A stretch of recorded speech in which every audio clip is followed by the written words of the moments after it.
Vietnam shock timnas Indonesia naturalisasi 3 pemain elit, ungguli Portugal dan Swiss di Piala Dunia. Setelah mampu berbuat banyak di Piala Asia U17, saat ini dunia sepak bola Asia diguncang. Indonesia bergerak cepat bukan sekadar mempersiapkan skuad untuk Piala Dunia U17 2025, tapi juga melakukan manuver besar-besaran. 3 pemain muda berbakat dari Eropa siap dinaturalisasi. Dan gak main-main, ini bukan pemain ecek-ecek bro. Mereka adalah bintang masa depan di klub-klub Eropa. Timnas Indonesia jelas gak mau cuma jadi penggembira di pentas dunia. Media Vietnam mengklaim 3 calon pemain naturalisasi Timnas Indonesia yang baru tengah menimbulkan kekhawatiran. Khususnya bagi lawan selanjutnya, Timnas Indonesia dalam lanjutan kualifikasi Piala Dunia 2026 yakni Cina. Klaim tersebut tidak asal dilontarkan publik Vietnam. Mereka berani berasumsi demikian karena status para pemain. Media Vietnam Soha FN bahkan melabeli para pemain tersebut sebagai bintang kelas kakap dalam dunia sepak bola. Sederet bintang yang akan membawa kepedihan bagi setiap lawan skuad Garuda, tak hanya Cina tapi juga Vietnam. Soha FN pun menyebut langkah ini sebagai jurus baru Indonesia yang akan membuat lawan-lawannya kerepotan. Indonesia punya jurus baru bikin Vietnam dan Cina kerepotan, tulis Soha FN. Federasi Sepak Bola Indonesia PSSI berencana untuk menaturalisasi 3 bintang kelas kakap. Mereka dipersiapkan untuk 2 pertandingan yang sangat penting di kualifikasi Piala Dunia 2026. Khususnya melawan Cina dan Jepang, ibu mereka. Lantas, siapa saja pemain kelas kakap yang dimaksud media Vietnam ini? Mereka sebenarnya nama-nama lama. Para pemain yang sudah dikaitkan dengan Timnas Indonesia berulang kali, tapi tak kunjung menemui kata sah. Khususnya untuk dinaturalisasi dan membela tim nasional, tentunya dengan sejumlah penyebab. 3 pemain yang dimaksud adalah Pascal Struijk, bek Leeds United yang masih berusia 25 tahun. Isu Pascal Struijk dinaturalisasi Indonesia mencuat setelah kedapatan 1 tribun dengan pelatih timnas Patrick Kluivert. Nama kedua adalah Emiliano Jonathans. Sosoknya mencuat setelah sang ayah pergi ke Indonesia untuk mu'alaf. Hal itu diyakini sebagai tanda-tanda Emiliano bakal dinaturalisasi Indonesia dalam waktu dekat. Dan nama ketiga adalah Tristan Geuger. Belum lama ini sang pemain mempertimbangkan untuk dinaturalisasi Indonesia.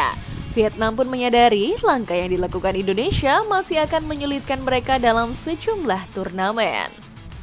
Persatuan Sepak Bola Indonesia masih giat menggalakkan strategi naturalisasi, tulis Soha FN lagi.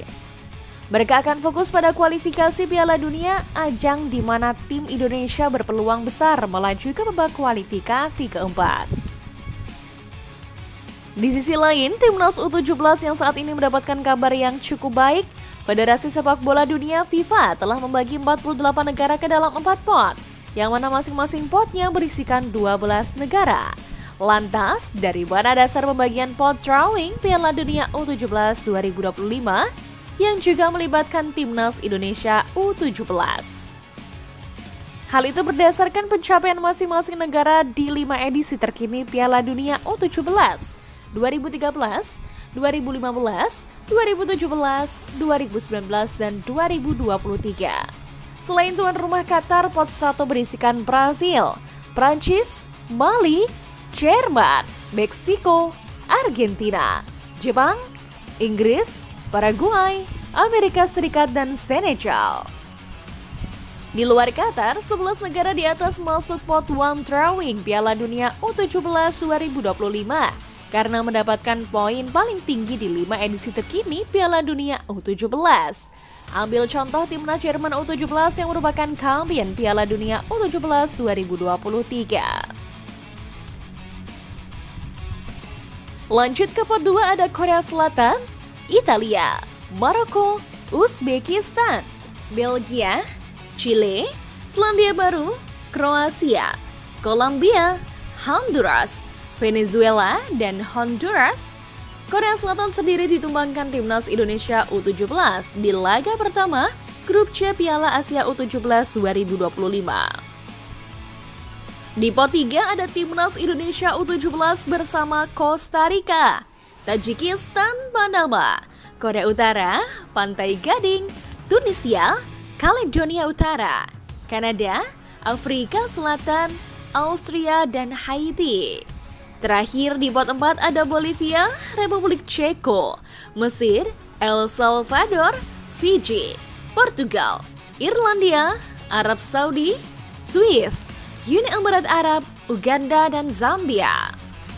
Lantas, kok bisa timnas Indonesia U17 menempati pot 3 mengungguli negara-negara besar seperti Portugal hingga Swiss? Timnas Indonesia U17 menempati pot 3 karena sempat ambil bagian dari Piala Dunia U17 2023. Saat itu dari 3 pertandingan Grup A Piala Dunia U17 2023, skuad Garuda Asia mendapatkan 2 angka. Sementara Portugal absen di 5 edisi terakhir Piala Dunia U17, yang mana terakhir kali mentas pada 2003. Begitu juga dengan Swiss U17 yang terakhir kali ambil bagian di Piala Dunia U17 2009. Saat itu mereka keluar sebagai juara Piala Dunia U17 2009. Timnas Indonesia U17 akan menghadapi penghuni pot 1, 2, dan 4 di fase grup Piala Dunia U17 2025. Dan alhasil, Timnas Indonesia U17 dipastikan berpotensi tim-tim besar seperti Brasil, Argentina, Jerman, Italia, hingga Portugal. Selain itu, skuad asuhan Nova Arianto dipastikan tak akan bertemu Korea Utara U17, tim yang membantai mereka 0-6 di perempat final Piala Asia U17 2025. Korea Utara U17 dan timnas Indonesia U17 akan satu grup karena berada di pot 3 yang sama.